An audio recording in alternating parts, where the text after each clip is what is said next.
Number 1, Iowa Western taking on Iowa Central. Iowa Central scored first and last, but in between, there were 5 Reaver TDs and a field goal, as Iowa Western finished the season unbeaten, beating Iowa Central 38-10. For the Reavers, it was a rather ho-hum day, which may have cost them the number 1 spot on the newest polls. A typically dominant Iowa Western was very undominant. Iowa Central had far more time of possession. The Reavers had an abnormally average day throwing and running the football and committed 3 turnovers. However, they won it and are headed to the title game for the second time in 3 years. Number 2, East Mississippi taking on number 10, Copiah Lincoln. The Lions had 5 touchdown passes, 3 along with 332 yards passing from Chad Kelly and 2 more from Wyatt Roberts, and picked up 26 first downs as East Mississippi beat Colin 54-15. The East Mississippi defense picked off 3 Daniel Fitzwater passes, including 2 by Alan Sinamore. Isaac Johnson made 6 grabs for 125 yards as East Mississippi won their 24th straight and the MACJC title. Number 3, Trinity Valley taking on number 13, Tyler. Trinity Valley Community College continues to validate their argument that they are one of the top teams in the country with a 73-46 SWJC FC championship over Tyler. The Cardinals surpassed the 70-point barrier for the 3rd time this year. Jared Evans threw for 4 touchdown passes, but it was the TVCC running game that was so impressive, racking up 402 yards, 220 from Luis Lopez and 112 from Evans. The Cards rolled up nearly 700 yards of total offense, picked up 30 first downs, and in the regular season unbeaten at 11-0. Number 4, Scottsdale taking on number 8, Arizona Western. Scottsdale held a 27-17 lead early in the 4th quarter, but the Matadors exploded for 35 4th quarter points, beating the Artichokes 52-27 in the WSFL Championship. Scottsdale's Michael Sanders threw for 411 yards and 2 TDs, but 3 picks. Meanwhile, Arizona Western held the Chokes to 17 yards rushing, while accruing 342 on the ground, including 173 from Darrell Monroe and 168 from Trent Hassett. Paul McClure led the Matador defense with 10 tackles. Brian Keys had 11 stops, including a sack for Scottsdale. Number 5, Hutchinson taking on Independence. Kylan Blinn threw for 296 yards and a touchdown while leading Hutch to a 24-6 win over Independence. The Blue Dragons had to overcome 105 yards in penalties and 131 in rushing from Courtney Allen, and did so with nearly 500 yards in total offense, going 4 for 4 in 4th downs.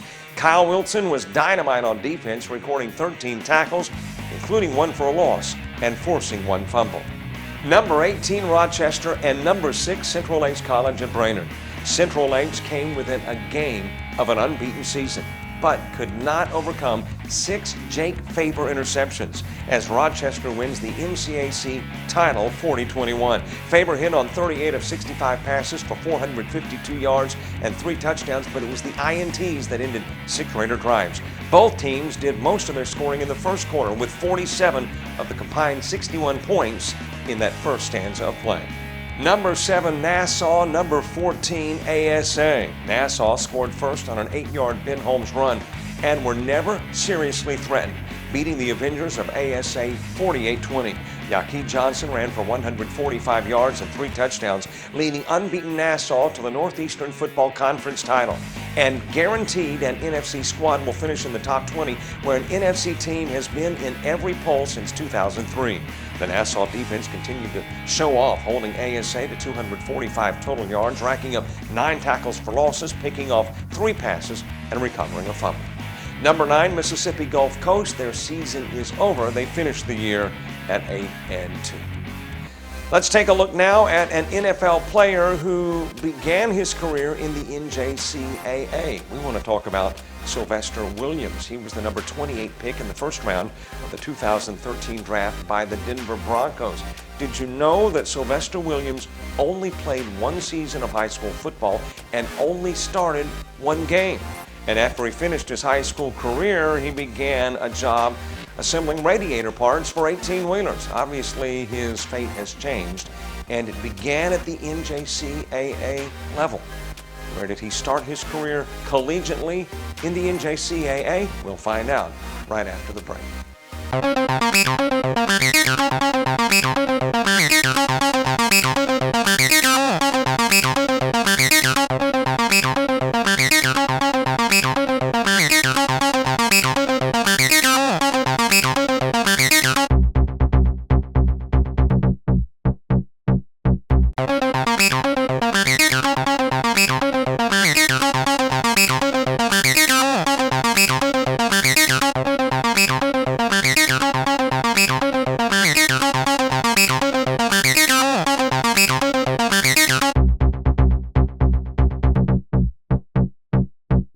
Welcome back to the NJCAA Sports Page. The polls are out. They're significant this week.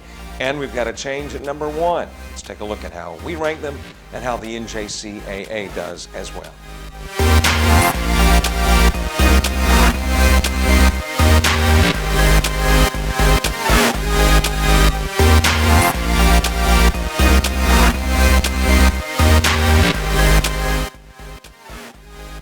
This week in the program, let's take a look at the big winners bowl-wise and the losers as well. The big winner, obviously, the Mississippi Bowl. They will now host the national title game for the second year in a row after East Mississippi leapfrogs Iowa Western in the polls prior to the bowls. Obviously, the loser, it is the Graphic Edge Bowl. Iowa Western now 2 means that they no longer will host the national title game. And to add insult to injury, the NJCAA champ is no longer an unbeaten in top 10 squad as Central Lakes College gets beaten.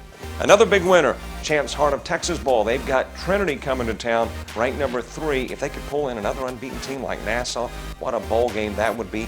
Losing bowl might be the Valley of the Sun Bowl. Scottsdale, they were hoping to have the WSFL title in their pocket. They don't. Meanwhile, that puts us to the other winner in the bowl scenario, and that is Arizona Western in the El Toro Bowl. Now you've got the WSFL champion playing, so winners and losers in the bowl scenario.